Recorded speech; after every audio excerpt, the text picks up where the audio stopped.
I guess we may as well start. Okay, so I'm gonna record the meeting. Start recording.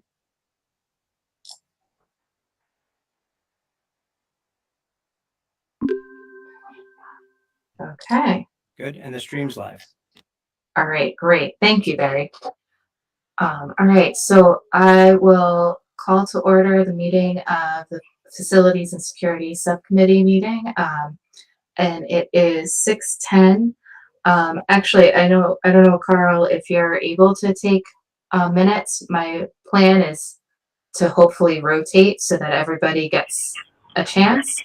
I If am you're not, actually driving in my car, heading back. so then don't take minutes. Thank you very much for logging on, Carl. Yeah, thank you for logging on. I can take notes. Thank you, Brett. Thank you again.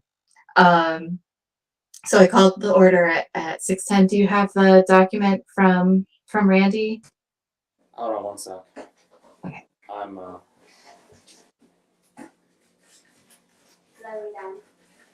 Love you too, bud. And I'm gonna share the Yeah, I'm agenda good. All right, as well. What time? 6:10? 6:10. Yeah.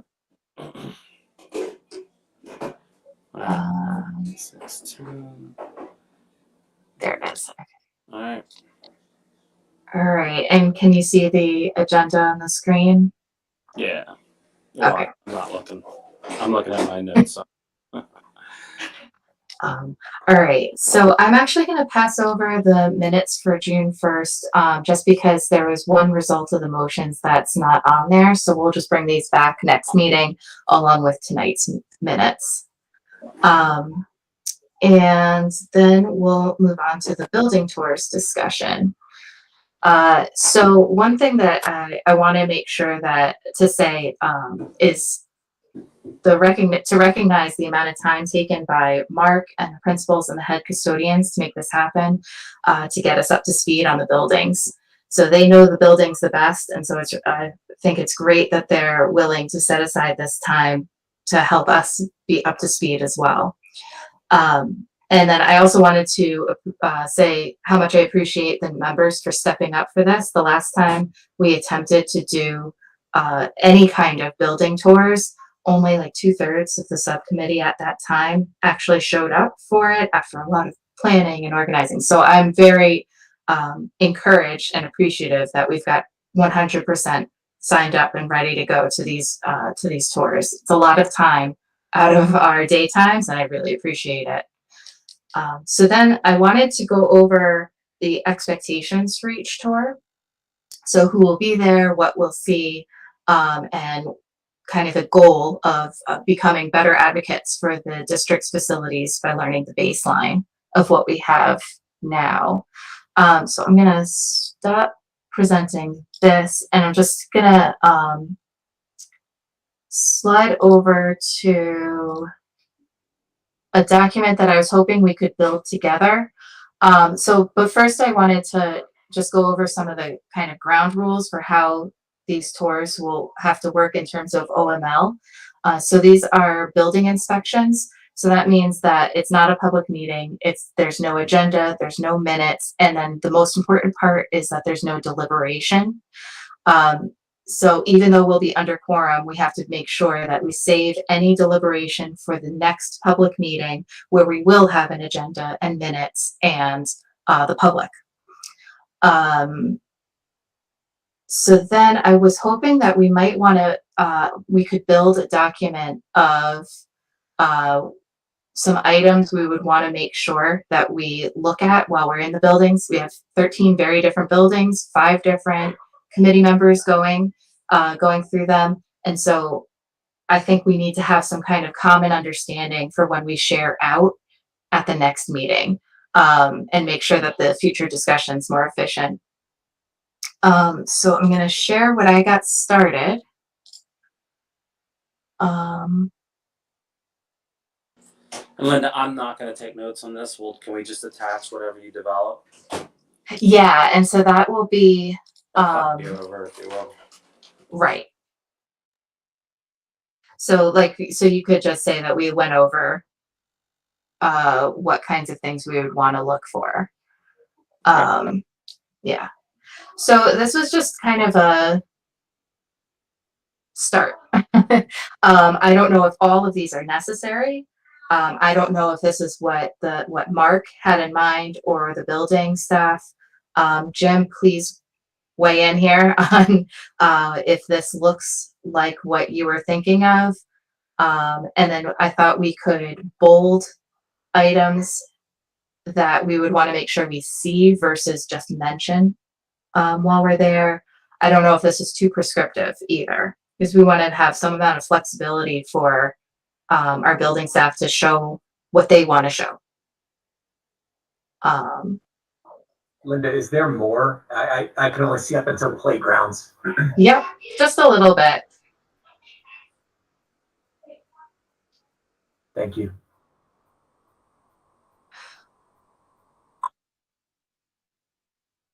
So starting from the top, I figured we would, thinking about the grounds, parking lots, sidewalks, fields, playgrounds. Oh, playgrounds is on there twice. I knew it was. Any equipment, like large equipment that would need to be factored in, roof, windows, flooring, HVAC, AC units, and I along with that, like the roof units.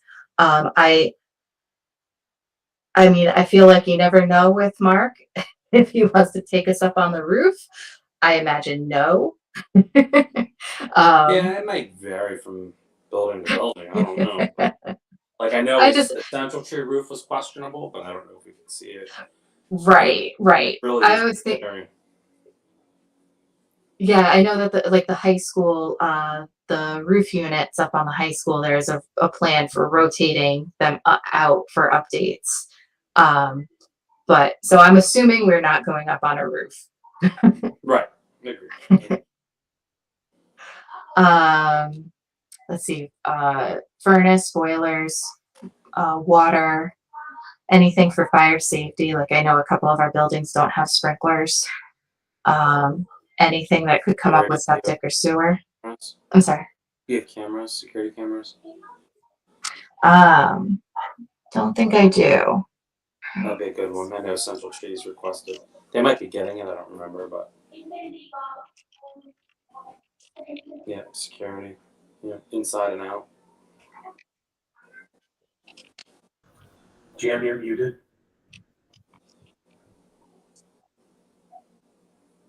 Jim, you're still muted. Double muted. I had an incredibly great thing to say. Sorry. No, I agree 100% about the security. And it'd be great to know about locking systems, other things of that nature. We may want to look at classrooms. I'm not sure what we have in terms of capacity in district. I don't know if we have night locks, for example, which are drop bars that can keep doors secure. I know, and one of the reasons I think John's it's so great that he's going to be joining us for this is we are looking to implement and go to next steps in terms of Alice. So I do think the security in terms of what we have for capacity in each building will be important to know. I think you had said this, Linda, a little bit earlier in terms of our discussion on some of these things. We may want to be mindful of what we share in the public session. There may be times where we may want to go into an executive session just to talk about some of these things, but on the tour itself, it'd be good if we at least, I think, breach that subject to know how each school is equipped.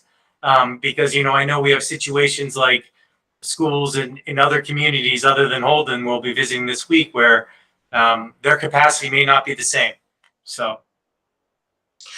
Right. I think that's one of the things that we should keep in mind too, is that level of consistency across different towns, whether it's what is needed based on each town, really. So do you think that covers what we've got that covered here? I think it's really comprehensive, actually. The only thing I'm worried about is time. What do we have? About an hour and 15? I think really it's an hour and then 15 minutes of travel time on the days when there's multiples. Okay. And Yeah. so, maybe what we do is share with Mark and say, Mark, here's the punch list. We're hoping to at least to hear a little bit about some of these items. Can you check off ones that you feel like, hey, we're in great shape here, and maybe highlight your tour on the things that you feel like are going to need our attention in some way, whether it be maintenance or working towards townwide projects moving Yeah. forward. But that's just kind of a thought, Maybe because I'm not sure if he's going to be able to get us through all this. maybe send it as a pre-read ahead of time, so that everyone Yeah. can review it and can be thinking about top 3 areas or something. Yeah, that was one of the things I wanted to double check on, was how you wanted to handle this list. If it's something that you would, if you would want to share with Mark, is that how you would want to handle it? I'm happy to do with whatever will be helpful. I think if I can certainly share with Mark and say, hey, Mark, we met as a group.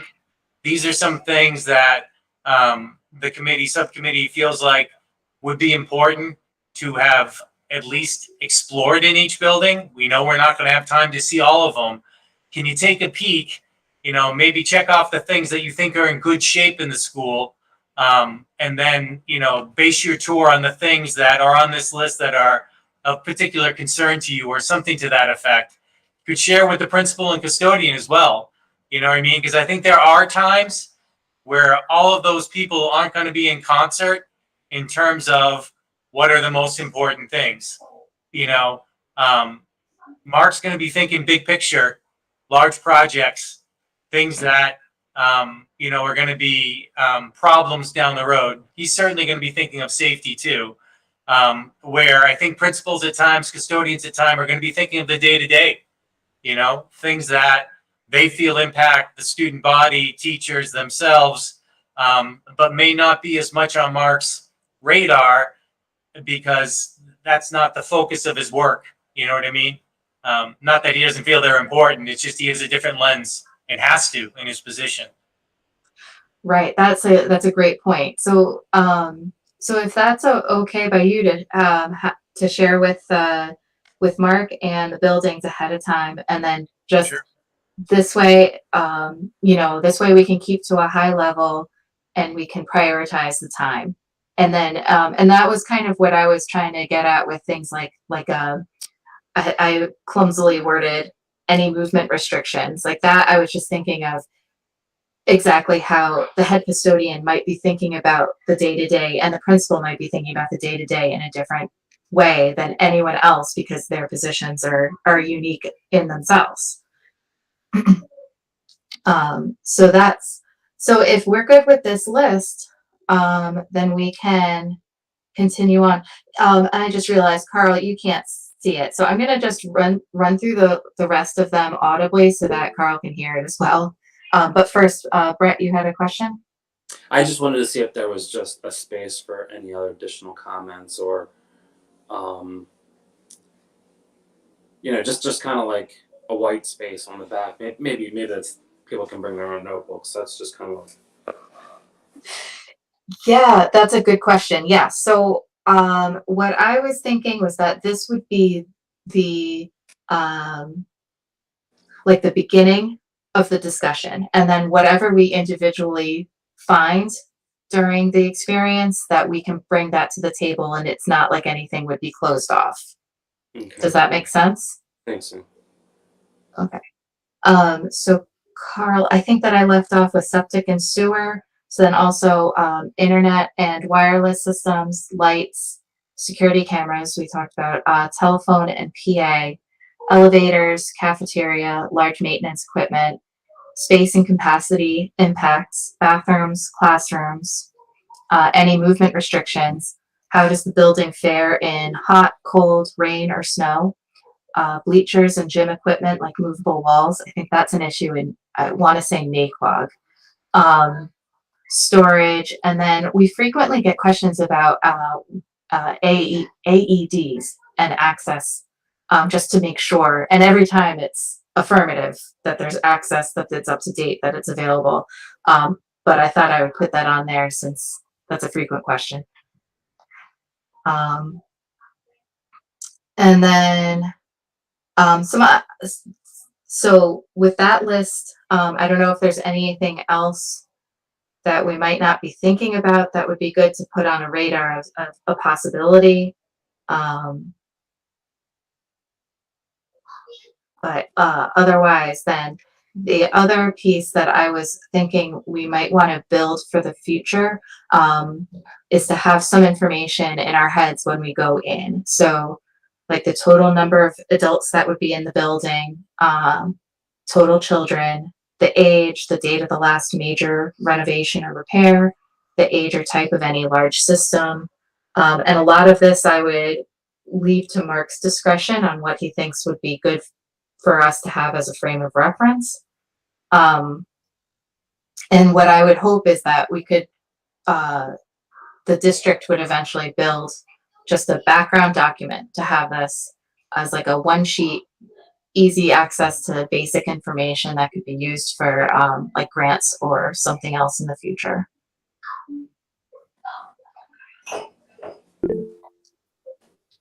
John.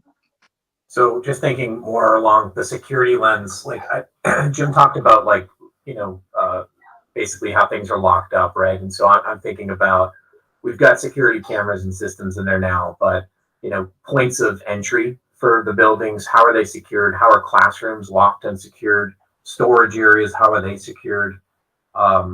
Vehicle barriers around the perimeter of the building. Utility shutoffs, are they secure? I don't know. I'm trying to brainstorm and think as we're doing this, I think a lot of those are good, John. Some of this stuff we're probably gonna, they're gonna have some homework, I think, at times.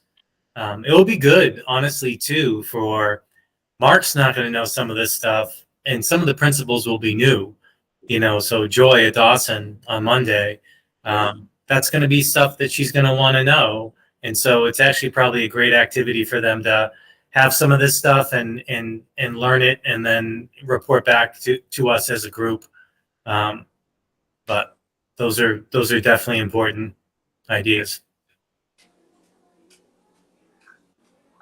Brett, I see a hand too. Yeah, so I think we talked previously about the the improvement plan. So school improvement plan. Is that something that we need to marry up against? Do you mean the individual ones that are worked on by Simcoe? No. I'm afraid I don't have the right terminology. What's the list of things that basically says we got to do X, Y, and Z for each building? Capital improvement plan. Thank you. Right. I had SIP, not CIP. I appreciate Yeah. that. So yeah, we talked about marrying it up to the capital improvement plan for each school. Is that on everybody's radar and in their back pockets? Do we have access to it? That type of thing. Right. So actually, later on in the meeting, I was going to go over the capital improvement plan and the process for this year. So that, because exactly this is the work that should help us be able to discuss that properly when it's time. Thank you. Yeah.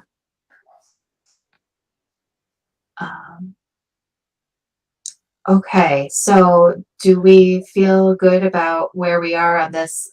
Do we feel like we're on the same page and ready to dive in on the tours? All right. There was one document I had. I'm going to ask Randy to share it. It has all the listing of the dates of each tour and who of the subcommittee will be there, and then the principal and the head custodian. Because I thought that would be useful for us to all have when we walk into the buildings. So I was going to ask Randy to share that with the subcommittee if that works. Okay. All right. Anything else before we move on to the overview to the next item?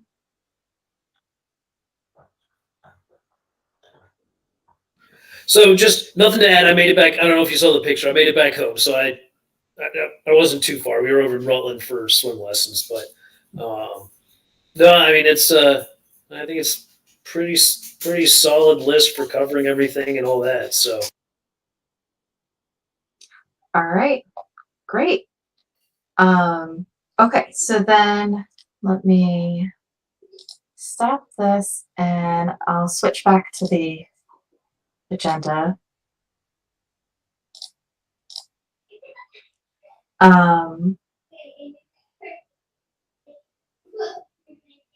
Okay, so the next item is the overview of summer buildings projects. Jim, would you be ready? Yep. And so I had forwarded your email, Linda, to Mark, and he gave me information he had on those various items. And I was just going to kind of read through that and answer any questions the best I can if I have that knowledge. And so for the high school track, we've stripped off the old surface down to the base that we're going to be building upon. We've cleaned the drainage channel and flushed out all but one of the multiple drain pipes that feed 2 catch basin structures located on each side of the north end of the field. One of the drainage pipes is crushed, and we are in the process of replacing 15 feet or so of pipage or pipe to clear the blockage. Right now, we owe Cape and Islands about $60,000 for the work they have completed, and they're still waiting on a PO. So I'm going to be working with business on that because we need to get that into them so they can schedule the finish. So in decent shape. One thing that had happened, Linda, I know you and I had talked about this briefly. At one point, we thought it was going to cost us another $15,000 because one of the things that they discovered were the basins around the track that should be functioning as drainage were all clogged. But Mark got a crew and we were actually able to do that with our own staff and clear that out. But that's why he's referring to a pipe. Not only was there blockage in the catch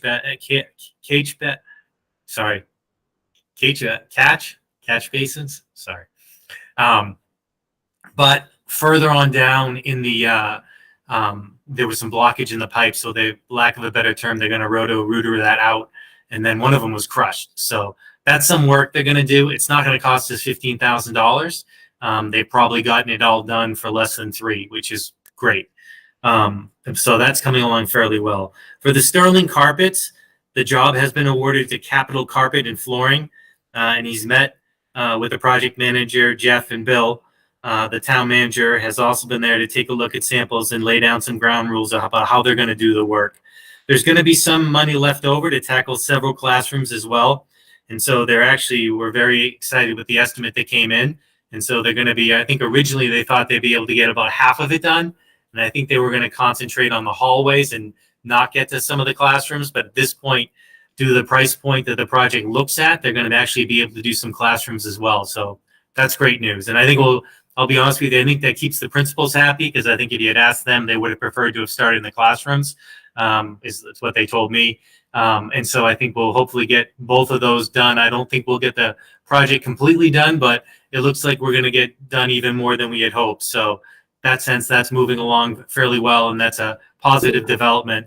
I think the difficult thing about that one is that's where we're holding a lot of our summer schools. So hopefully they're able to work around those while they're doing some of that work as it comes up. Brett, did you have a question?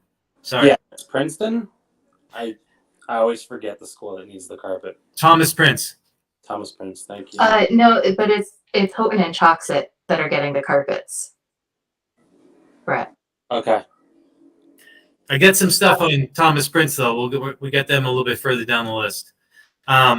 Paxton Security. So Paxton Center School, the security project did not make the town meeting, but was added to and voted on at the town elections where it passed.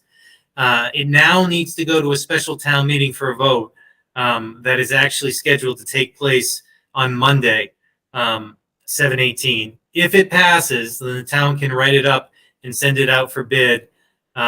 Mark thinks that's about a 50-50 proposition of getting the actual work done just due to the time frame. But there does seem to be some resonance or inertia force for that to pass. So hopefully it will. I'll have to figure out what to do because right now we're scheduled to have a bylaws subcommittee on Monday. And so that one was news to me when Mark sent it that they were going to have the special meeting. But I'm wondering if one of us should at least be there to explain the need. The PA telephone system for Glenwood is on deck, and they're just waiting for a PO to schedule it. It looks like it's going to be about $6,800. He's hoping it's going to get done this summer. He's a little bit worried about time for that one. Mayo has blown a water heater. And so I'm sure we'll see that when we go there on Thursday, I think it is, or Wednesday. He's waiting for a quote on that. He definitely thinks it's going to be in excess of $35,000. And he has made the Holden town manager's office aware. I think depending on how they want to handle it, that may be another situation where we're applying for insurance again. He's talked to Cammie in the business office about the need to do that. Central Tree is having work on a fire panel. It's going to be completed this week, and it will be tested on this Friday, tomorrow, to make sure it's working properly. Dawson has the ongoing classroom bathroom space issue, and Mark is, kind of acknowledging. I think that's one we really need to try to work with the town on, because I don't think they're as invested in fixing this or addressing this issue as we are. And so we're going to just try to get some, that's one of the reasons why we're inviting town managers and other people to this work. Because these schools, at least in my mind, in Holden are actually they're in decent shape. And so if we actually have to build a new school at some point, it will be because of size, not because of condition of these buildings. So it's certainly not one of those things that we can just continue to ignore.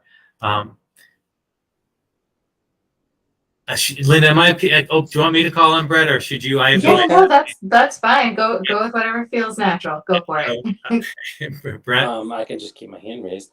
I think if you still struggle with Dawson in the town, I think it's a topic that should go to the bigger meeting. I might be getting ahead of myself, but I hear you, and I want you to have a bigger voice. So I think it needs to go to the bigger meeting if you still get pushback, because this is not a new issue.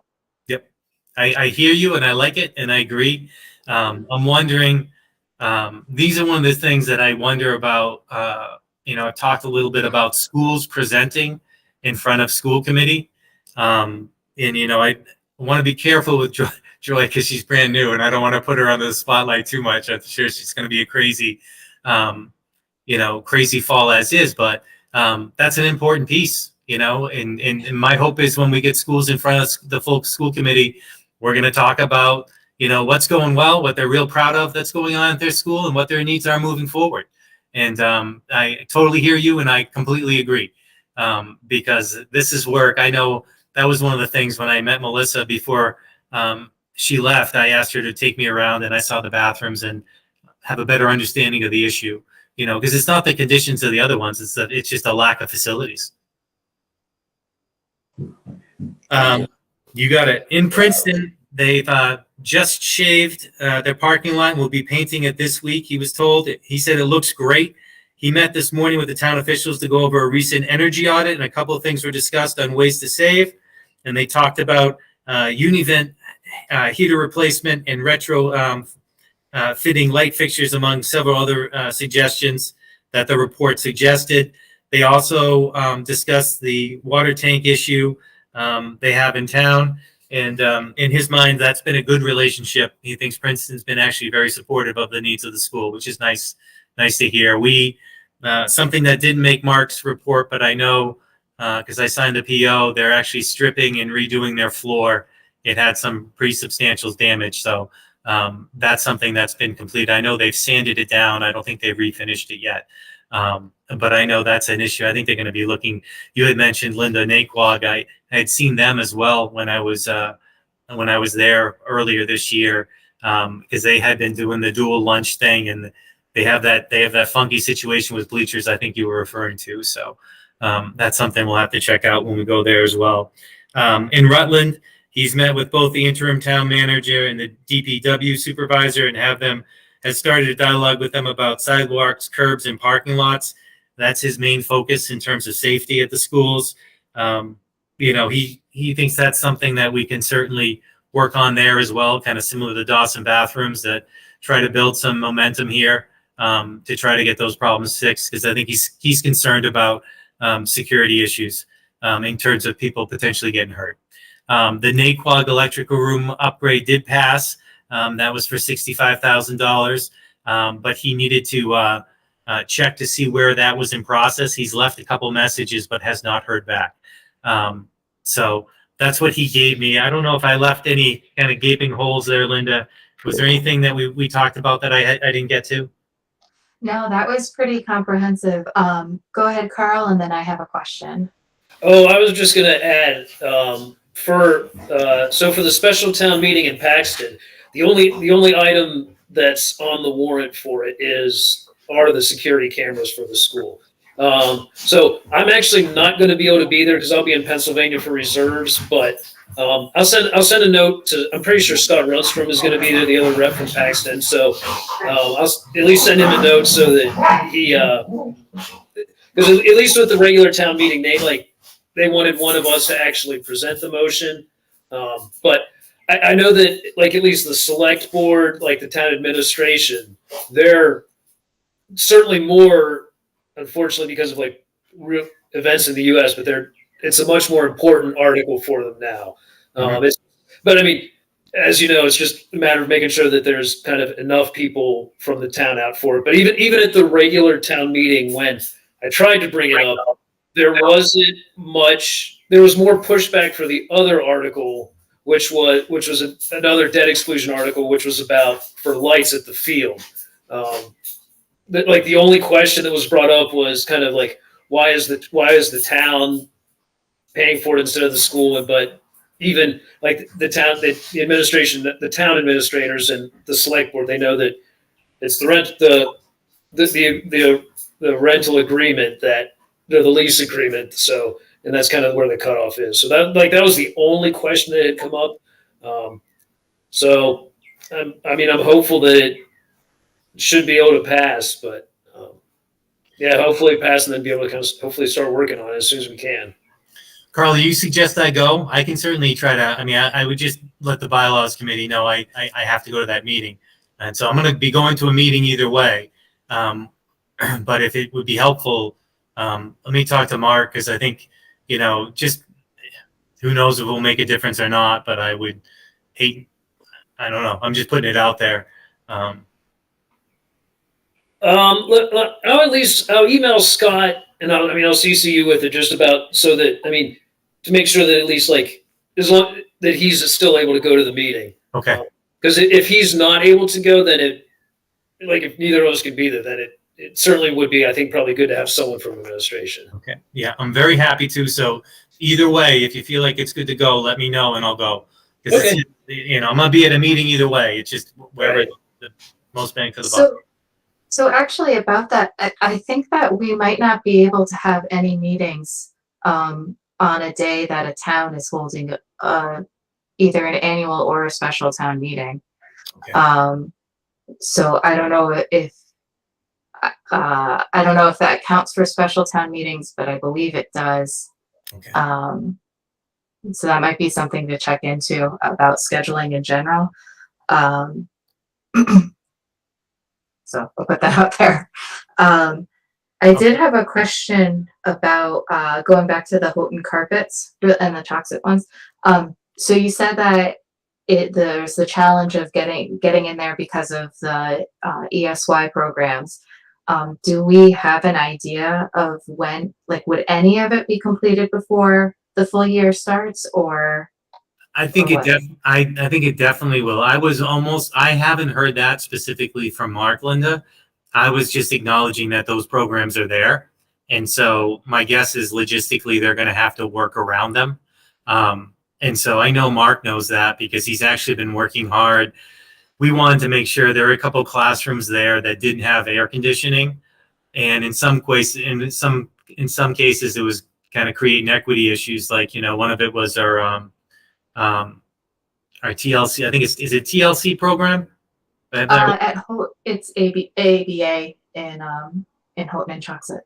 Yeah, and I thought there was one other one too that may have been there for the summer, but one of them didn't have AC and the other ones did. And I think we just wanted to be consistent because it's been real hot. And so I know Mark's been working to get, to make sure those classrooms were conditioned as much as possible. So he knows that the summer school's there. He's been working on all that. I was just putting out that at times when you have, and I haven't been to them yet, I'm planning on going next week. At times when you have programming running in buildings, it does make upgrades and even general maintenance a little more difficult. So I was just kind of putting that out. He hasn't put that on my radar. So I think we're probably fine. I just was kind of saying, I bet there's going to be some logistical hiccups because of that. But it sounds like it's well on its way. And I think the fantastic news is that it's coming in under what people thought. And I believe he said this is the same contractor that had put them in before. And, they lasted a fairly long time. So I feel like, at least from Mark's perspective, things were looking good. Yeah, that's really great to hear, because I know that the estimate was kind of questionable once it got through of how far it would go with the sudden changes and everything this past summer. Okay, so then those were my questions. Are there any other questions before we move on? No? Okay, so then the next item is the capital improvement plan schedule. And so for this, we have the policy. This is why I wanted the policy 4110.1 shared ahead of the meeting. And let me just grab that again, because it has the timelines that we'll need to keep in mind. Let's see. All right. So the main items to know for capital budget is that all of the items, this would be applied to projects that are over $35,000. The priorities should be health and environmental safety, school physical security, energy efficiency, and then other.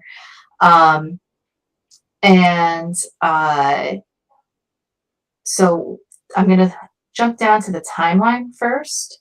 So by August 31st, that's when the administrator should review and update the budget and submit any requests. Previously, we've looked at the broad view capital improvement plan.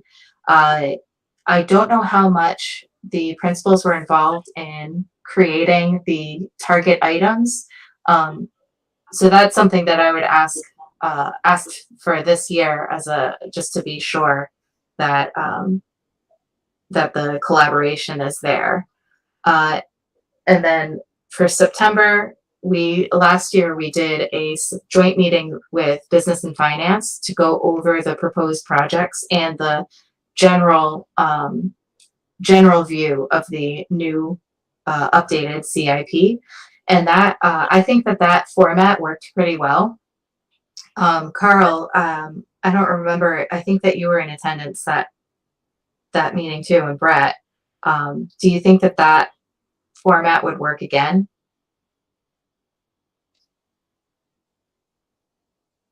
I see it. Yeah, I think it would, because it's because again, it's kind of, because there's the two parts of it. I guess the finance piece of it is that we're talking about money that needs to be spent on the schools, but it's money that we're asking for the towns to pay, and kind of what's priority. So it's certainly more facilities related, but I think there is a lot of it's definitely, I think, one of those that having a joint meeting with business and finance is good, because you're talking about usually large expenditures of money, and again, some things on there may end up being district instead of district, smaller things obviously, but like district instead of town. But even at that, I mean, if you're talking about like it's some kind of like a $2 million upgrade to one of the schools, then there could be some there like after effects or kind of there can be other trickle down effects that drive up costs or reduce costs and other things. So yeah, I mean, I think it was a pretty, and I mean, I feel like the meeting itself went pretty well as well.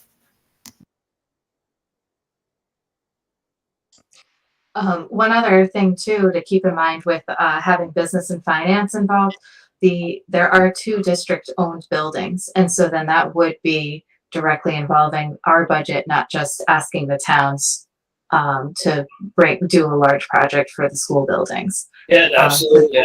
Yeah. I feel like that's something that falls off the kind of public radar a lot, is that the high school and the ECC and central office, these are owned by the district, and so it's a different animal than looking at a big project in one of the individual towns. Linda, because I haven't been through this before, and so Yeah.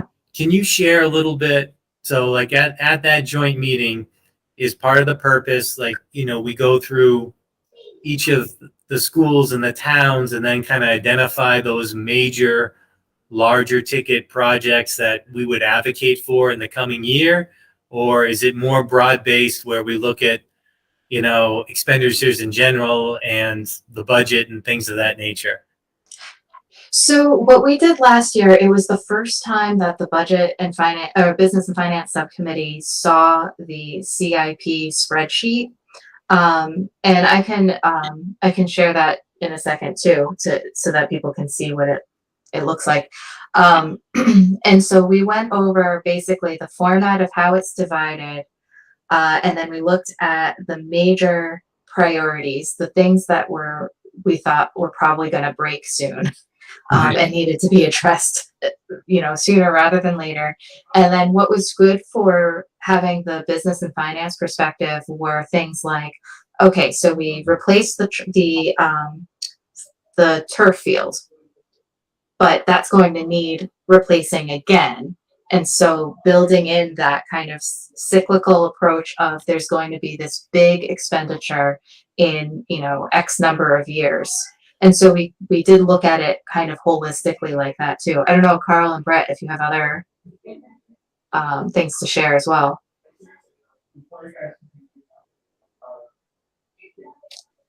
No, not me. I was pretty green too, so I was just kind of taking it all in. Yeah, it's I get that. Yeah, so does that give you a good idea of what? Yeah, absolutely. I'm asking because I'm green as well. So that's, you know. Yeah. So one of the things that I think we should highlight are the next couple steps after September. So October 31st is when the school committee will review it. So that will go through facilities to recommend to approve for the full committee. And then by November 30th, the district administration is expected to share the top priorities with the member towns. And along with this, and I'm going to hop back up to the first part of the policy, is that when a project is recommended to the facilities subcommittee and the full committee, it should be accompanied by 3 estimates. And that was a piece that frankly was missing before. And I think is a big source of where there was confusion when we came to March. So that's something I would want to just make sure that is on our radar. Yep. And what I would hope, and then the other kind of date thing that's not spelled out here, at least 2 of our towns use the first week of January as their deadline for capital requests to their FinComs. I don't know when the other deadlines are, but that's something that we should build into our knowledge base. We're gonna have a Daryl and I are meeting with all the town managers. I believe it's July 27th, and so thank you, because that's good to know, and I would agree with you 100% that timeline's critical. So one thing that I was curious about, and actually before I jump in there, are there any other questions or comments? And I can switch over to the other plan too, to the other document. So are we basically looking to, like, we already have in the capital improvement plan looking at future years. Are we challenging that list to make sure it's still accurate and making sure it's up to date? So I guess what I would say is that it's a 10-year plan, Mhm. and there's been a lot of changes of this year in particular in terms of what things cost, availability of supplies, Mhm. availability of labor. And so what? And we've gotten through a good chunk, like We have. There's a Jim's bit of a list backlog of, yeah. His team's done a great job. Yeah, Mark has been really great at getting this district up and going. So, but like with any long-term plan, you're going to realize that some things need to be adjusted. Maybe something broke ahead of schedule and it got fixed this year. Or maybe, something, changed in cost and so on, or something that we thought was going to be, something you couldn't live without fixing. And then it turns out, well, there's this other thing that came in and we can actually delay it again. So just to make sure of that. And then also, we have new principals coming in for a number of our schools, just to give them a chance to check through this and to make sure that this reflects where their priorities for the district should be.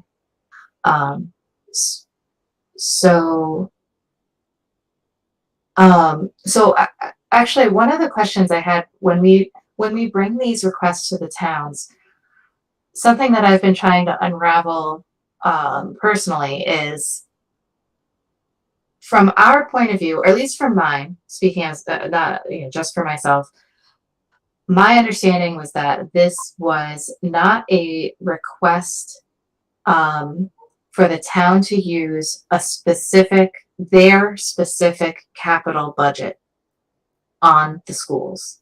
But I have since been wondering if that is how it's taken, that we want the towns to use their capital budget in order, and if it's a confusion of the term capital, if we're using it one way and the towns are hearing it another way. So I don't know if that's something that can be found out. Linda, can you talk about that a little bit more? So we talk about it as a capital expense because it hits a threshold. But I think that the towns look at their capital budget planning, like there's a capital project committee within the FinComs, and at Sterling anyway.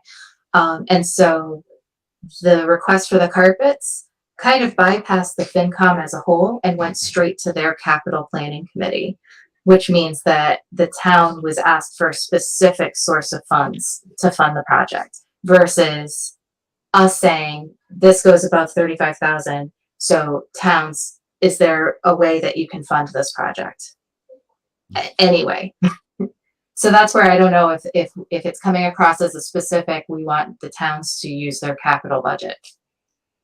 And so they're looking at us from us less as a request and more as a demand. Did you mean it like that? Or that's my question. Okay. If that's part of the mismatch of expectations.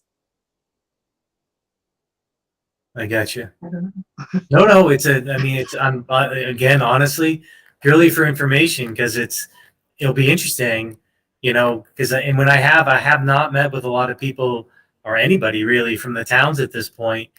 And so when I talk to them, that's something that I can try to get a better understanding from their perspective of how they view these things and the process we're going through. And if they feel like we're trying to skip steps, you know what I mean? Like and bypass certain committees or individuals when it doesn't sound like that's our intent. We just see some work that needs to be done.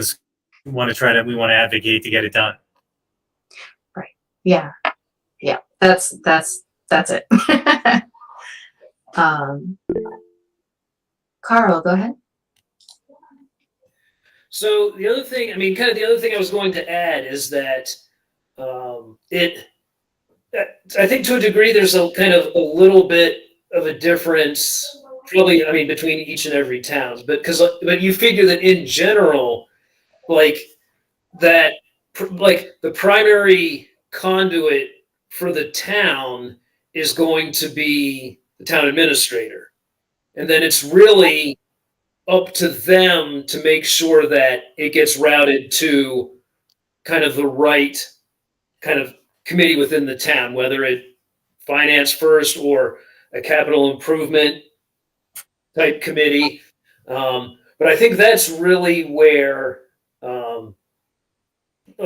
getting that kind of agreement, that understanding down, I think is kind of really like the first place to work it. Because if it's like between representatives from the district and those town administrators to be able to talk like this is it, because this is like town, this is your building, we're in it every day, but these are the things that we're seeing that need, or kind of this is what we're looking at for long term. So that like next year, this is what we think is the item that needs to have money put into it, and then for the administrator to be able to say, okay, I'm going to send this to the FinCom or whatever they want to do. So I think that's probably kind of that first step is just get like that good working relationship with all those town administrators, so that when we're talking these big projects, that letting them know early, and then kind of just being like, yeah, this is kind of where is being worked now, or kind of whatever the case may be. Yeah, no, that's helpful, Carl, and what you had said, Linda, because I am walking to a lot of that stuff blind, and I think we just have, we have good intents. We just want the kids to be in safe buildings that are well kept, and honestly, in a lot of cases, this is going to be in the town's best interest, because we all know that if you don't invest at certain times, then you end up having much larger problems. So that's good. You know what I mean? I'm thinking that's another benefit of doing this work right now, is we can have kind of if they take us up on the offer and they tour the buildings with us, they're going to know some of that stuff already. If they don't, I can certainly share when I meet with them in July that, hey, just to share some of the work we've been doing. And then I don't know, we can come back and talk about it as a subcommittee. Maybe there is not a formal, but maybe a formal communication or request to meet to share projects over the next 3 years that the school committee may pursue or feels like are of note or an interest to the towns, and just try to get it out that way. So no surprises, basically. And so if they need the opportunity to plan, like I could understand in a certain year, like budgets are going to be tight, and you really do need to plan for these major expenses. And so maybe if they, I forget who I was saying this before, but I really believe in the train on the tracks. I'd rather go slow, have the light on, have everyone say, here comes the train, and these are the things we need, and have time to plan, other than it being like a surprise to everybody. So that's why I think all the stuff we're doing right now is great, because I think it will. And I'm trying to think who had asked earlier, I think it was Brett, about the capital improvement plan. Capital improvement plans are great. The problem historically is that they're not funded. And so what happens is and then things that do get done, especially around facilities or, security even sometimes, are driven by crisis. And so the projects that get done are the ones that kind of Linda had said failed first, or before we thought they would fail.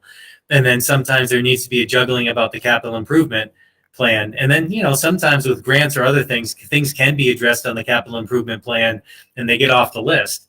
And so I'm hoping that Mark sees this isn't any of people might, he's a mover and shaker. Mark gets stuff done. And so, I think a lot of this is just trying to make sure we're all on the same page. We can advocate for Mark and we can empower him to get the work done. And then, as you're saying, Carl, I'll try to have a decent partnership with the town so they know we're not trying to surprise them. We're not trying to, get away from our own responsibilities if it's a maintenance piece. We're just trying to make sure that we're all doing the best job we can to have healthy buildings and good places where we want our kids to go to school. But yeah, it's complex, obviously, when you get 13 schools in 5 towns. So, but that's my view of it. I think it's all great. I really do. Well, so one of the things that I was hoping, so today I don't think that it's the right time to go through it bit by bit, but just to kind of get our heads around how it's been formatted. This is something that was first attempted. I think it was the last facilities meeting before March 2020. And that was the first time that we had seen a draft of this. And so, it could take another form. It could be, it could be looked at in whatever way makes sense for it to actually work, right? So we have like the ECC and the high school up here. I think we have it a little too large. And then the middle schools are next, and then the elementary schools. What I wonder about is if we could look at this by town. If we could have it by town, I think that might make it easier. I know that when we talked to Sterling about the carpets, there was confusion over the Houghton and the Choxet parts. And so initially they had only looked at Choxet and didn't see the parts for Houghton. And so just to kind of give that town view to help this be a good bridge between the district and the town. And then another thing too that I don't know if this was incorporated into when the items were added to this list, but Holden does have this really great document going through almost all of their public buildings and from a facilities lens. And so it has like the roof age, windows, problems with HVAC and whatever, and anticipated lifespans for when the projects might need to happen. And it was shared with facilities pre-COVID, but it's there. I think on the website we can get it. We can get it if that would be helpful. I believe it's the only one of the 5 towns who has something like this. But I think that will be a great addition to how we look at our buildings. They didn't have Mountain View on there, but they had the other Holden. Yeah, opportunity to align with the towns and align with Holden when they, how often does Holden revisit that? Do they do it annually? Does it line up with our policy timelines? Like, let's take it to the next level. Maybe that's greedy, but I know you want, Lenny, you're implying that the other towns should have a similar document, but let's see what we can do to work together.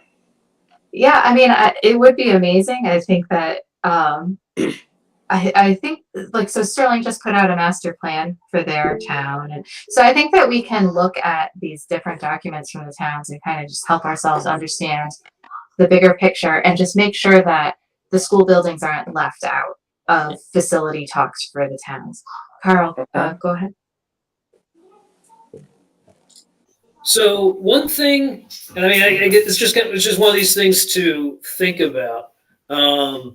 And it kind of gets back to what you had said earlier in regards to like when you call something like a capital plan. So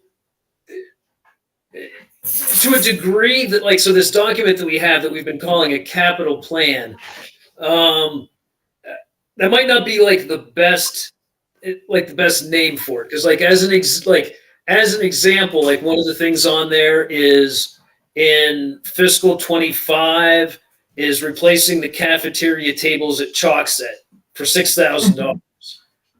$6,000. That's not really a capital improvement, but it's on this spreadsheet. And so, yeah, so I think that, I mean, and I don't know if it's, maybe, I don't know if we need to go to two spreadsheets, which, like, where one's like just capital, or if we're going to call it like capital and major maintenance, or like, because it's like capital, it makes people think of just those big high dollar items, but we're tracking things on here like $6,000 for new tables, things like that. So, yeah, it might just be something in the name, but just something to think about, like how we want to call this document, and then like when we do share it with the towns, the whole thing, or just be able to highlight when we send it to them, like this is what we're looking at for your town for capital items. Right, that's great. Yeah, so one of the things that has been a persistent point of confusion with this document are those items that, just because it's Choxit. So that would be 6,000 for Choxit, 6,000 for Houghton, and so it's a 12,000. So now suddenly you're just shy of, well, it's less than half, but still you're getting up there. So if you look in the column next to, and that's what I was trying to see if I could get a little highlighter here to share. Oh, okay. So those smaller items are labeled as district, and then the over 35 are listed as capital. So it is within the document, but you need a key.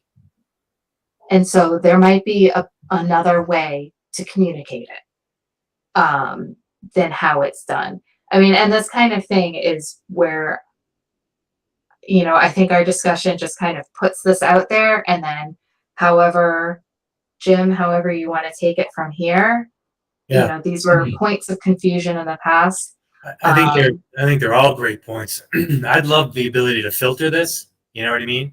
And so you could filter by town, right?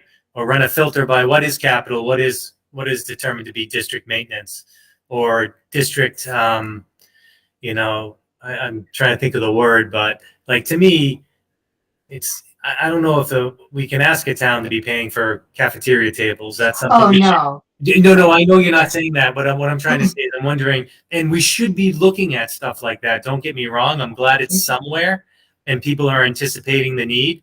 But I think to Carl's point and your point, Linda, it'd be great to be able to really drill down and give people an accurate picture. It'd be wonderful if it could all be in the same document. But to Carl's point, I don't know if it can. But then, that's something we can ask Barry too, is say, all right, well, can we put filters on this? Because I think it probably depends on how it's built and in what system. Because it would be great, what I mean? You could all of a sudden get rid of, just focus not on the district expenditures, but the capitals at one point. And then look at the district and use that for our budget planning for the next year, because we know, okay, hey, we got some major projects here. Let's make sure that, our maintenance line is sufficient to make some maybe out of the norm purchases or something to that effect. And then the towns can see we're doing that work on multiple levels, right? Look, we're not just waiting until something gets to 30, because I think that's part of what they're feeling at times too. At least that's kind of the blowback I've heard a little bit at times, that they feel like we're waiting for things to get to 35 grand, and then all of a sudden we're knocking on their door. Where, I think we're all trying to do what's right here.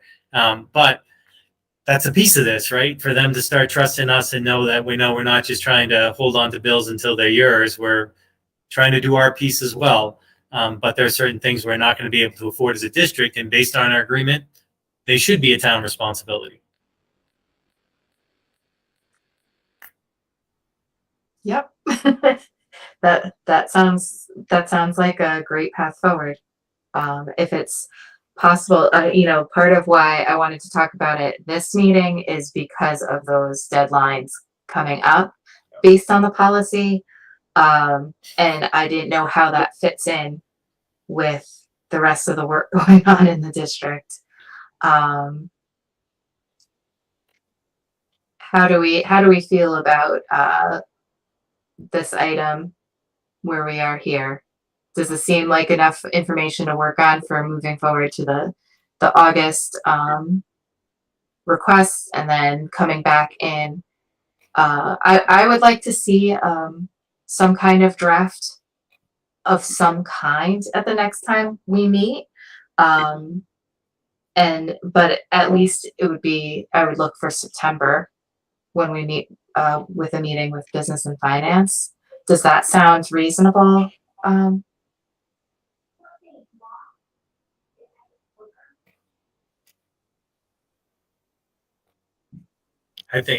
think so. And, Yeah. I'm thinking with this, I've printed it out, and when we go to each school, let's see if there are any schools on, what if any items are on this for the particular school we're visiting, and just asking Mark the question, Mark, is this still on your top 3 for this school, or whatever? And kind of, I think Linda, you said it earlier. Let's see if the principal thinks there's a major need that's currently not on the capital improvement list, just for the conversation's sake, and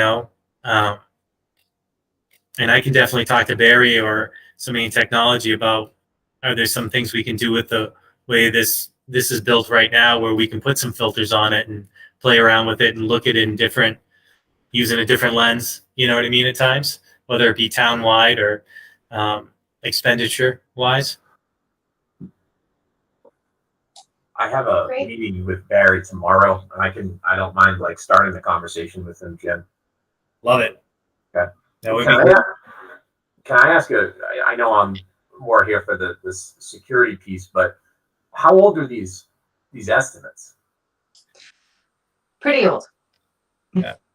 They're from 2021. Well, okay, I'm saying this on 2022, but they're from the when we looked at it in September of 2021. Okay, so the beginning of the last school year. Yeah. No, and that's a good point, John. I think the other piece I was thinking about, Linda, when you were talking about when this was made, is how much Mark had to do with this and how much it was created by Jim, and I don't know, and Mark may have a different perspective, on some of this work. He may have updated it, but he may not have, because he'll have a different viewpoint than Jim. I know they view things a little bit differently. So in that sense, I think it's timely as well, Yeah, I think that there are a few different hands in the making of it that over time. Yeah. I think also that our previous deputy superintendent, Bob Burlow, I think he also worked on it as well. Yeah. So. All right. So then we'll look forward to seeing what we find on the tours, cross-checking it with the CIP, and coming back to see where we are in August. And then otherwise, I think we're ready to move on to the next item, security systems overviews. Does that? Sorry.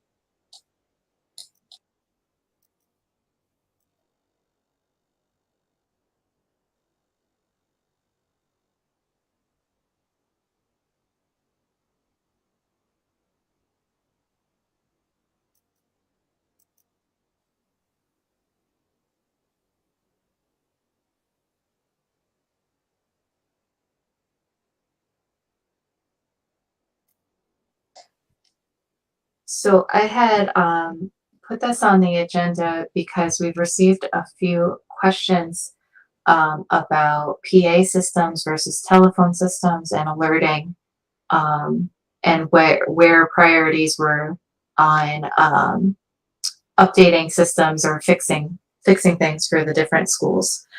So at this I can pass it on to Jim and John. That works for you? Yeah, I'll be honest with you, Linda, when we go into schools, for me, I think this is one of the questions we ask principals. I've seen it a couple different ways. My guess is a lot of our schools, and I haven't looked into this, is they're functioning. They probably have older PA systems, and then hopefully most of them also have phones that have the capacity to also intercom. or make general announcements through them. It'll be interesting when we go on the tours. I do think it's something that we want to ask the principals effectively how they do that. And if they have the capacity, like John mentioned, looking at some of the things they would need to use in an emergency. Do they have that capacity? And I don't know the answer, to be honest with you. Where we're at with a lot of those things. I don't have a good sense for many of the schools in terms of what how does it work? Do we have master locks? What do we have on classroom doors? Are they all functioning deadbolts? Do they have, as an example, do you have a window on a door? Or are they blank? Are they, just solid wood doors? Are the locks only on the inside? Are they all key driven? I don't know all of those things. And I also don't, know to your question specifically about PA systems or other security measures, what we have in place or what the general philosophy is going to be kind of moving forward.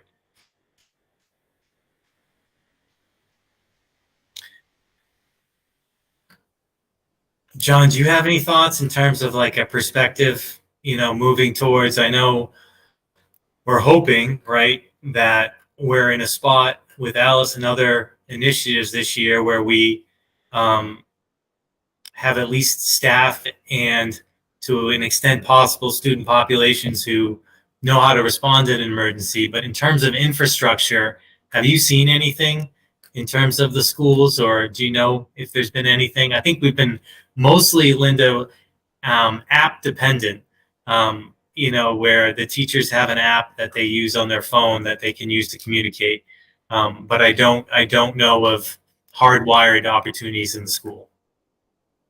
Correct. Yeah, I don't know that I could speak to it intelligently, Jim. I have some thoughts, but I think it's mainly conjecture, so I'd rather not guess.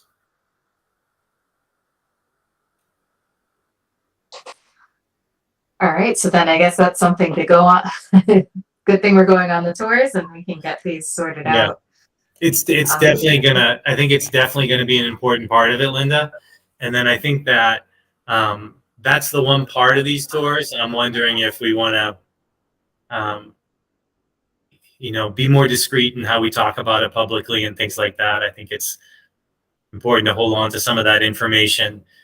The importance, I think, for school committee and the public to know is that we have a plan and we have the proper infrastructure in place.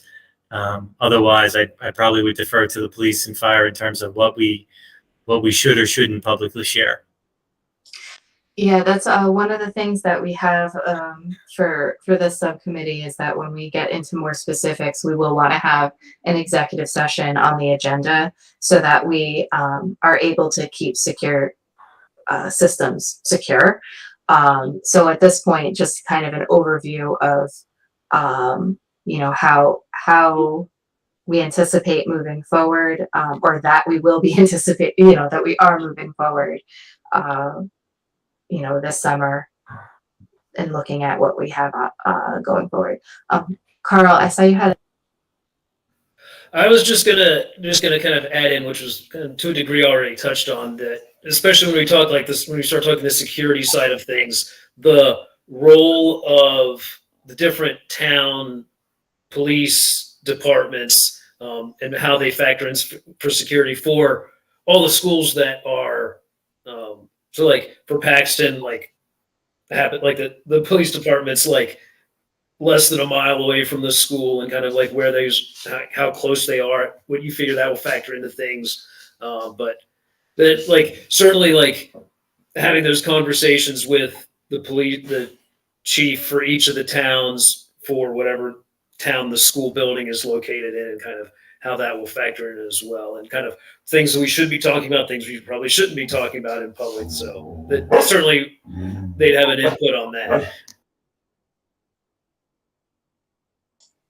I'm with you. One of the reasons I'm excited John's with us is because I think he is going to take the lead on a lot of this work, and so we'll definitely be including him when we meet with the chiefs, including him in the work and getting their kind of thoughts. I've heard a little bit because I attended the Princeton, security meeting they had, because understandably emotions, anxiety was high after the latest incident. And, we had started some real foundational work, and it's important that we get back to it. But I think, and certainly I would say the human factor, the human knowledge factor is a big piece of that, right? But the infrastructure is important as well. So, no, I think it's apt that people are asking about it, Linda, and I'm glad you are. And it definitely is one of those things that is I would say, high priority item for us in the district moving into this year. We got to get back to this work. I could also share that I did meet with the folks from Alice this week to get updated pricing to renew. We haven't been renewed for quite some time. So we can talk a little bit about what that looks like, what that costs, and then get some options for us as well. So we can talk as the summer goes on about that as well. It's perfect. Thank you, John. Yep. That's great. Yes, thank you. I know that so this subcommittee, I believe it was created before I came on the school committee, but I believe it was created as facilities and security after Sandy Hook. And so I think that it's also raises a question of the role of the subcommittee in this, because it isn't, I mean, the safety aspect isn't only about the infrastructure, it isn't only about the buildings, but having that piece, making sure that we're looking at that. I'm really glad to hear that you're making that a focus again for this summer. Yeah, and it extends beyond, right? Like you get into risk assessments and whatnot, and the building blocks that lead up to all of that, right? And so Jim and I have talked a lot about all of these things are kind of intertwined, and so we want to take a real good hard look at this, where we're at in the district. Let's make a plan. How do we improve? Where do we need to improve? Where do we prioritize? So I'm hoping that we can, build off of that over the course of the next couple of weeks and months and have some concrete initiatives. Thank you. And Linda, Brett? yeah. So John, Linda, can we add for a future meeting? Can we ask John to really dive into that Alice? Because I think Dr. McCall may have had, I don't know, different information or never had the time to give us a deeper dive. And I think there's been pushback about Alice and people not thrilled about Alice. And John, you just said we need to renew it. And so I'm not saying we should reevaluate it, but I just want more visibility into what is right. And I think it needs to go to the bigger committee. We'll decide then. So anyway, can we add Alice to a future meeting, please? I think you're absolutely right, Brett. And I think that the next step, at least where the district is at, is they haven't really practiced any of this. And if you're going to practice it, especially if it's going to involve kids, we have to be completely transparent about it. When I talk about a train on the tracks, that's the kind of stuff I'm talking about. You don't say, hey, we're doing this next week. You assure people what it's going to look like for a first grader and that it's not the same as a child who's in 8th grade. And how do you do that, right, at Paxton Center? How do you do that at Thomas Prince? And what does that look like? Because you're serving all of those grade ranges in those schools. I think the other thing about Alice, and I think you're absolutely right, I wouldn't say it's misinformation, because I think there have been iterations of the program at times. There are components of it that parents, I think, get a little antsy about, understandably. I mean, there are times where, at least for older kids, their level of advocacy, I think, can parents, they'll look at a video on YouTube, for example, and they'll think that their child's, being taught that, to attack an offender or an aggressor and things like that. So we absolutely, and I think where this committee would be particularly helpful is you could be our dry run in that, hey, we'd like to bring this to the full committee. Please give us your feedback with a recommendation. We're ready to present it. So yes, I totally hear you. And I think there's a huge community piece that has not been done. And so I think we have staff that has some capacity. I think from what I heard, at least when I listened in Princeton, you've got great capacity amongst your professional units in the towns. Like I think fire and police are ready. I think they know their plan. I think they know their action. I think of the bulk of the work that needs to happen is at the school level. And we would certainly want to meet with them, to your point earlier, not just about what we discussed publicly, but to get their thoughts on what's appropriate for us to be doing in the schools. And then I do feel like that's why John's the right guy for this. We want to make sure we have a developmentally appropriate approach, and then also are coming transparently to parents saying, hey, you're going to be noted. I mean, because, the first time you do this, if you do something like this, if we commit to it, it's not going to be unannounced. It's going to be announced. They're going to know when it was. That we're going to have books for parents to read with their kids to understand. We're going to share the language that we're doing. I'll be honest with you. When I did this in my former district, we had an event at the school that we invited parents to, and myself and another principal spoke to them about how we anticipated things happening. We answered any questions, especially around misconceptions about the program and what their child would be, asked to do or what they would hear. And so I think those things are incredibly important. And it's going to take some time. I'm thrilled John's taken the step, honestly, to already reach out and get some of the information, because I think, that would be our first goal when we come to you. Look, and John has that. I mean, one of the great things about him taking up this work is he has that lens, right, where he's thinking security, but he's taking it from a perspective of ideally, right, you have supports in place where these things don't happen, because the kids who are feeling disenfranchised, or the adults whoever, we have supports at the school level and also in the community where they're getting services where this doesn't happen. But if it does, God forbid, right, we at least know there's a knowledge base of the individuals about what they can and can't do, or what would be helpful for them to keep themselves the safest they can be in the event some tragedy like this befalls in one of our communities. And that's real important. And we don't want a lack of knowledge to ever hinder a child's safety. I guess that's my overall take on it. But we also want to make sure, look, this is scary stuff. And it's scary enough when a kid has to see it on the news or hear about it. So we better darn well be pretty careful about how we breach this topic, how we talk to the kids about it, and how we use it as something to empower them, not increase their anxiety or fear. And so, big task though. So, That's well said. yeah. Oh, that's why I put it on John's plate. Yeah, that last part was really, really well said. So thank you. That not put fear. Yeah, thank you. We before COVID, we had a presentation at facilities and security as a really brief overview. So it would be great to see where Alice has come from since then, and where you would see it being used this year. Because I share some of the reluctance in using Alice. I also don't know if there's really anything to use instead. Right. Yeah. That was what I kept on coming up against is, okay, so then what is the state recommending instead of it? And I don't think they are recommending anything other than Alice. Yeah, So, federal and even in the private sector or public sector, my work, it's exactly what they're saying. Yeah. It just is what it is. Linda, But I like what you said, Jim, about first grader versus eighth grader. I mean, that is very true. John, did you have a question? could you talk a little bit about your hesitation, where that comes from? Is it kind of what we talked about in terms of the developmental piece?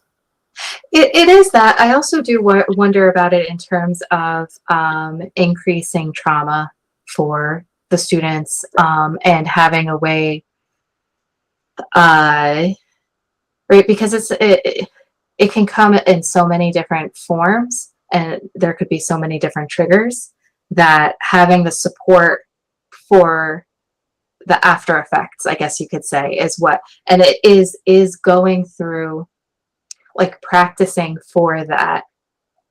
Is it helpful, or is it simply what we do. And so, you know, teasing that out. So that's my hesitation is I mean, if it's that, it's like Yeah. that fire drill mentality. You know, it is scary, but if you stay calm and follow the steps, it's your best outcome. It is different though. It is very right. But it But- is, and so that's exactly it, right? So it's like a fire drill, but it's not. And so Yeah. that's where my hesitation lives. I appreciate you expounding on that because I wasn't sure if you were concerned about like whether or not it's the safest move or not. You know what I mean? Like in the event, but it sounds like it's the training that's the concern, and I think that's a concern for many of us, right? As educators, like we don't like. I remember talking with a friend who was in another district, and I mean they didn't have like cops with paintball guns, but it was pretty much like close to that, like airsoft. And I'm like, I don't know that that's healthy, you know, for kids to be trained in. And so Alice has kind of undergone, I would say, a few different iterations, or so they've encountered some growth, and part of their growth has been multiple training options for schools. And so we can explore all of those things. Great. That sounds like a great plan forward. All right. So the next item is the policy review.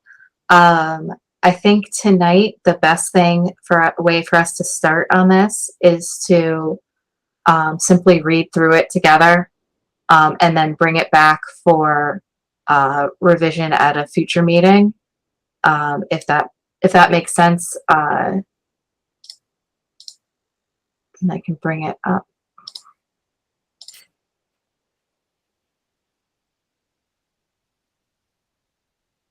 I have too many tabs, so finding the one to share is always interesting. All right.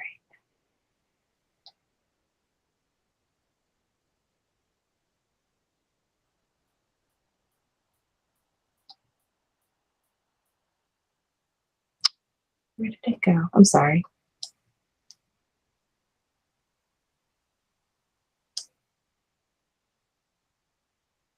Oh, there it is. Okay. It's hiding in plain sight. All right. So this was the first policy that we put on our docket for review. So any policy, I think that the main actions that we can take are to amend, remove, and there's a third one. I think just state that we read it so that we know that it was under review, and not, you know, because what's the date on here? 2002. So even if we change nothing, I think it would be worthwhile to go through a first and second reading to reaffirm that in 2022 we looked at it. So if we want to start here, and I can give everybody a minute to read through this part, and someone wave when it's time to scroll down, or I'll just figure it out.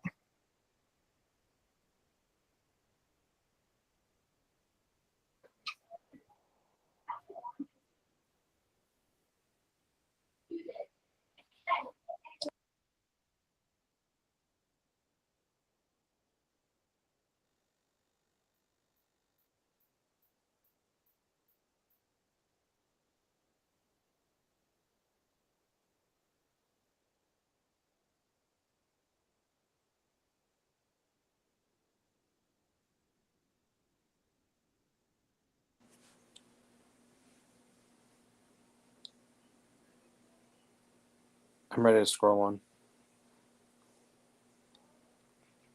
Yes.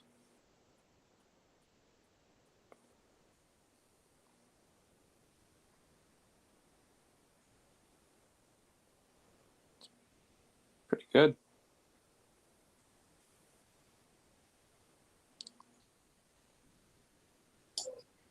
Okay, I'll bring it back up to the top. So any thoughts out the gate? I see some minor wording, but I don't see anything major. Couple questions, but it's like, do we have procedures for requesting and monitoring such repairs? It says shall be developed. Do we have them? Yeah, that's my question too, is that, so we've been attempting over the years to take procedure out of our policy book. And so it looks like here, right, we've got, I think we have maybe a little bit extra procedure. I think it's debatable.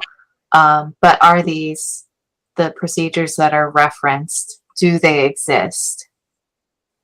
And if they don't, should they be developed or should the policy change? Mm-hmm. Yeah, what And would so you I do? think, Out the whole sentence? I mean, it's kind of, I don't know, is it stating the obvious? Is that why you're getting rid of procedures? Is because that's the job of the... so it's more of a philosophical reason. So the policy gives the framework for administration to then carry out the work. And so the procedures are carrying out the work. And so we don't want to be mixing in there where we're not going to, we're going to move so much slower. Strike the sentence is what it sounds like. I'm sorry, which one? For the procedures for requesting and monitoring such repairs should be developed. I mean, you could combine those two into one sentence, probably. Striking procedures. Yeah, I mean, I think the question would be,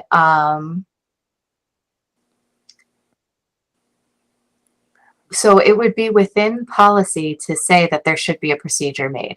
So I'm thinking back to like the bullying and prevention plan, right? So that's the procedure that the district developed, but we have a policy about having a bullying prevention and intervention plan. So I don't know, does that fit with anybody else's thoughts or what? Yeah, I'm confused. So leave it as is what you're saying?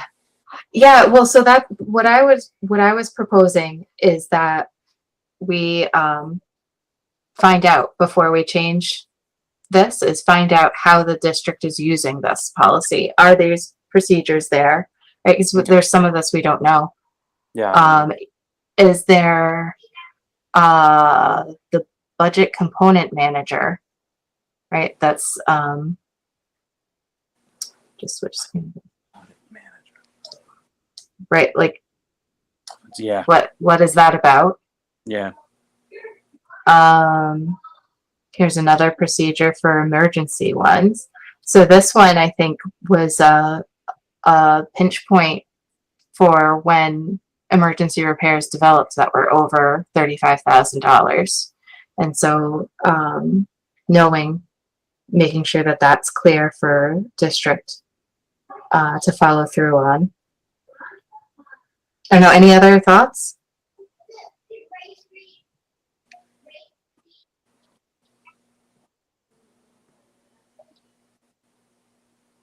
I mean, just to echo kind of what's already been said, I think, I mean, it seems like maybe some minor things to kind of tweak with it, but for the most part, it seems like it's mostly policy related and not too confusing. Mm-hmm. Well, look at the safety and health violation. So what the 4110 already laid out priorities. Is that line redundant to 4110? Safety and health violations shall be given the highest priority. Do you have 4110 still open, Linda? I do. I think it was environment. Yeah, so it was health and environment is first for CIP. Right, so this is another thing too, is that there's the capital projects and then there's the maintenance projects. And so it doesn't necessarily mean, at least this is my reading of it, is that it doesn't have to be the same prioritization necessarily. Maybe that doesn't make any sense to say. Well, I'm just throwing it out there for discussion. I mean, I think just because we looked at 4110, now we're looking at this. I think, I don't know. The other thoughts, other people's thoughts. What do you think? Am I nitpicking? So, okay, so just going back to the 4110, it's health and environmental safety is project priorities. That's one. Mhm. So I would read that as safety and health. Oh, these are violations versus priorities. Right. So, right. So then you're going into codes and different things like that. Okay. But that's something that, System for prioritizing the repairs shall be established. All right. I don't know. I guess leave it. Yeah. Let's just leave it. so it might be useful to go through and just mark out the systems and procedures it's saying should be in place. And then see if they work. See if they work for the district. Does this make sense to? Yeah. But is Um, that a action item for Jim? Who takes the action? Well, I think that as it's our policy, I think that we should mark out which things we want. So like, okay, so from the first paragraph, there's a repair agenda, right? So that I think is like goes back to our conversation about the CIP and filtering for different uses, right? That you would build a repair agenda out of that. Yep. So that would be a system. No, I know. I mean, I thought it was pretty clear. Routine repair and maintenance procedures for requesting and monitoring such repairs.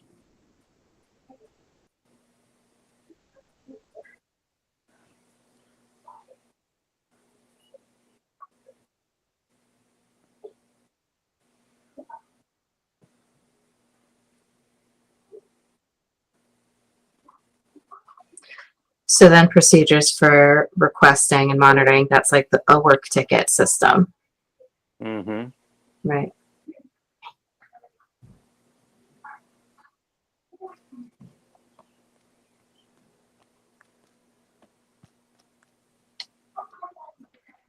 All right, then detecting and communicating emergency requests.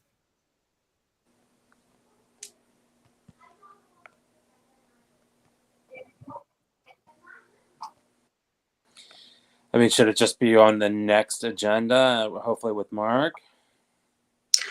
Yeah, that's what I was kind of thinking, is that if we take a first pass, know what we are looking at, and then at the next time we can have the background information to actually know if we should make a change, leave it, or what. Okay, that's fair. Yeah, I mean, and I think that would be, I mean, it would be good as well. I mean, to get, like I said, get feedback from administration, in this case, Mark, in terms of, yeah, this part of the policy works pretty well, or yeah, this thing about the budget component manager, I'm not even sure what that means. So, yeah, so I think it'd be good to get Mark feedback. gets a new title.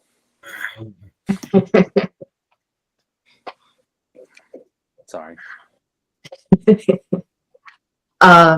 Yeah, so that's where, you know, and so some of these things too, right? So if we bring this to Mark and he says, yep, we've got this, I don't know what this is. And then we can say, well, should it exist? Should something like this exist? Would it be helpful to make sure, you know, we as a subcommittee, should it exist for district equity and progress? Should it, you know, and then from administration to their take as well. So like the roles named, do they exist? Are they in somebody's job description?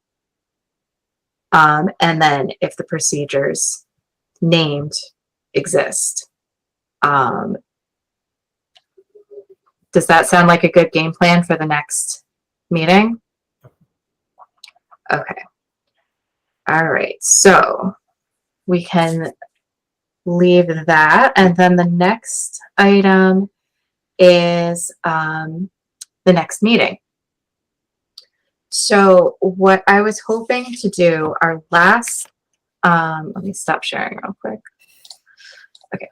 Our last building tour is August 8th, I think, or yeah, August 8th.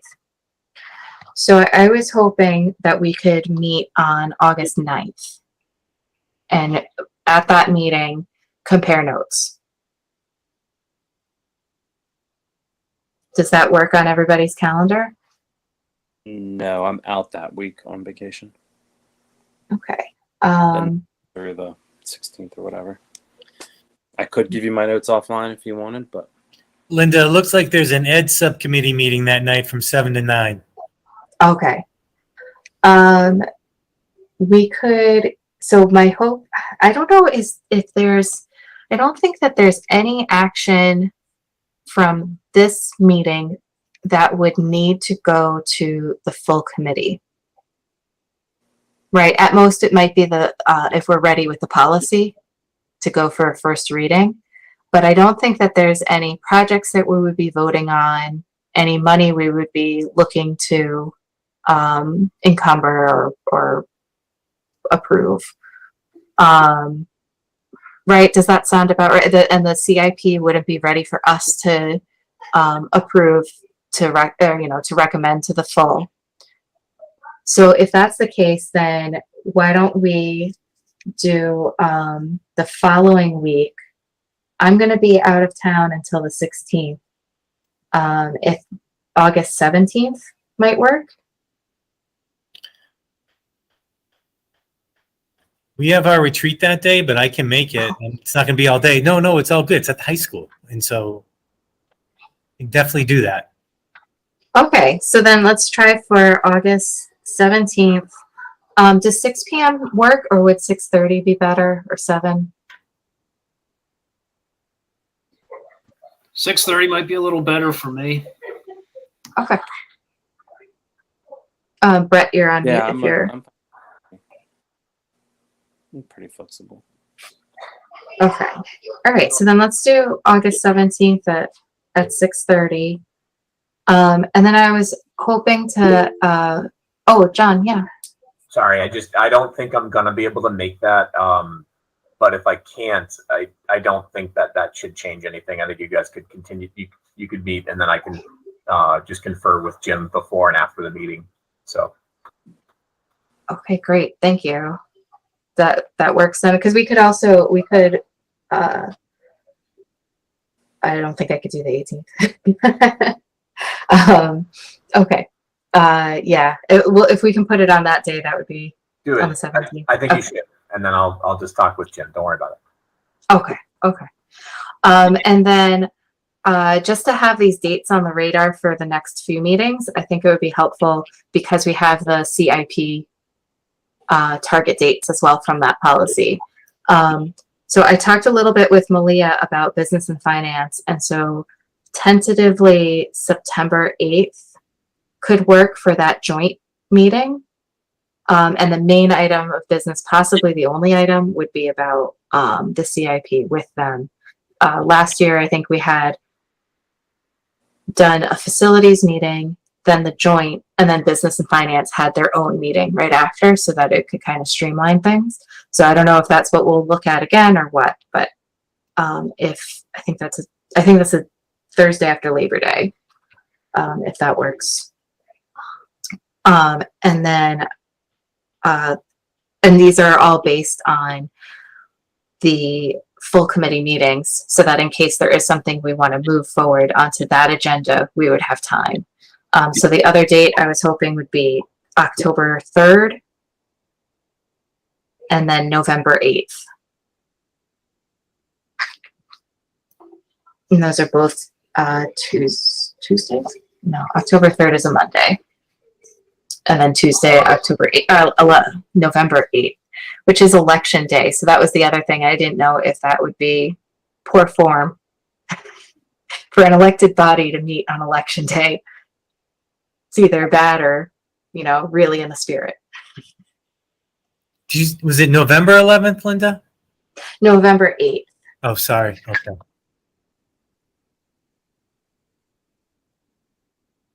I know that's a funny week because we've got the day off for election day and then the day off on the 11th for Veterans Day.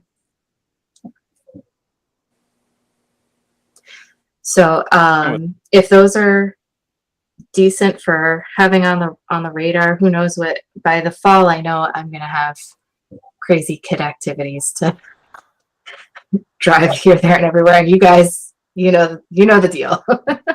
So but I thought, let's get those dates on our radar, and then that would make sure that we meet ahead of when the school committee meets. So if we have business to recommend, we're ready. What was the October date? October 3rd. Thanks. And then if that's all, then I would take a motion to adjourn. So moved. Second. All right, so we have to do a roll call vote since we're remote. Brett, Beardmore, yes. Carl, Yes. and chair votes yes.